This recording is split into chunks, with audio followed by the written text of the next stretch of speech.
እኔም እኮ የሆነ ጊዜ የሆነ ነገር ነበር እናንተ ኩሩ ነበር ቀብራራ ዘናጭ ነበር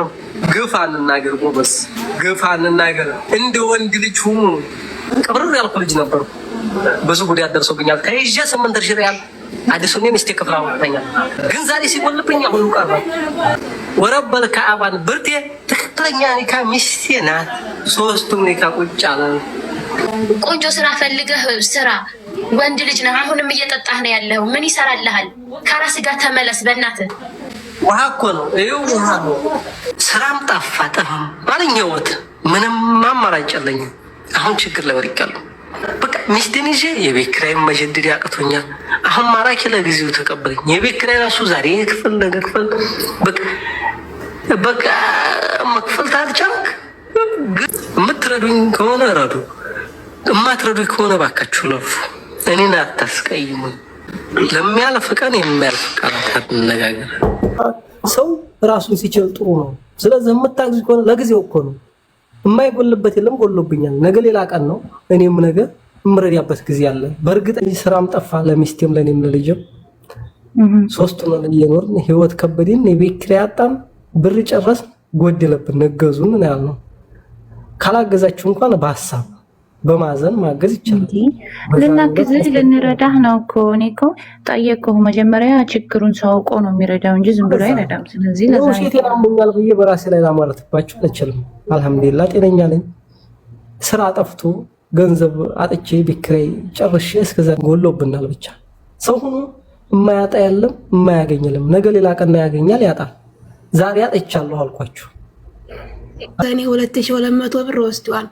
እና መልሶ አሁን ማጨበርብሮ ሊባላቸው እንዳይሆን እሷ እኮ ከረከር በቀር ሰው አትረዳም እኔን ሁሉ ጊዜ አመት ሁሉ መሳደብ ነው ባታስገባት እሷን ምን ቀና መስግነኝ ታውቃለህና ነው እሷን የሰው ችግር አትረዳ ከዛም እኮ ሰው ለካ ያፈናቀለችኝ እሷ ናት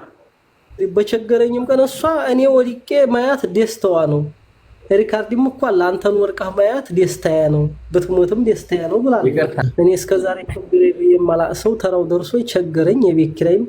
ቤት የለቀቄ ነው ከቤት ወጥቶ መጀዲድ ያቃተኝ እዚህ ሻራ ላይ ወጣሁ ዛሬ ራሱ አንድ ጊዜ ታገሰኝ ብላ አንድ ቀን በቃ ያን ረትቤ ነው ተዝህም ሄደን ማያት እንችላለን ከደረጃ ላይ ጥየው ነው ተዝ 100 ብር ከፍለን ማደሪያ ስናጣ ሻራ ላይ ስንወርቅ 100 ብር እዚህ የመጣ ነው አንድ ሰው የሚረዳኝ የለም ለዛም ነው ከፍቶኝ ራሱ ራሴን አመመኝ እንቅልፍ ሰላም ነሳኝ ሚስቴን ሳይ እዚህ ህፃን ልጅ አለ ሳይ በቃ እኔ እንጃ አልቻልኩም ወላሂ ለአዝ እኔ ማንንም ለማንንም አንገቴን መድፋት የምፈልግ ልጅ አልነበርኩም ግን በፈጠራችሁ እባካችሁ የምታግዙ ንገዙን የማታግዙ እባካችሁ የችግርን ልክ የሚያውቀው የተቸገረ ብቻ ነው ችግርን የሚያውቃት በማግኘት ላይ ማጣት አለ እንዴው እኔ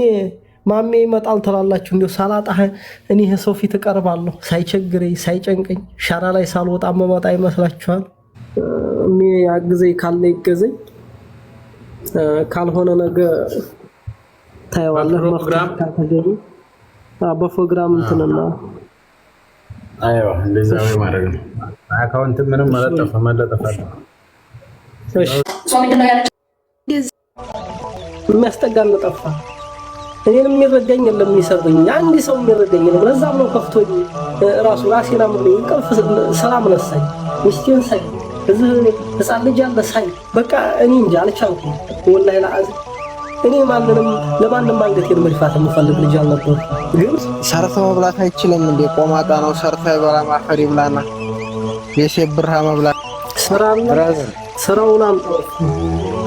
ሚስቱን አፍተኝ በለበቀ ስዝመቱ ከሚነፋረቅ እስከዛሬ ሰራም ነበር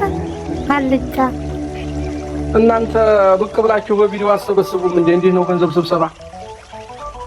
በቪዲዮ መጣት እኮ ይጠበቅም ነው ብራዘር ለመረዳት ስለሆነ መጣት ካስፈልገ እሱ መቶ ውሸታም እኮ ነው እሱ እና ሚስቴ ተፈታ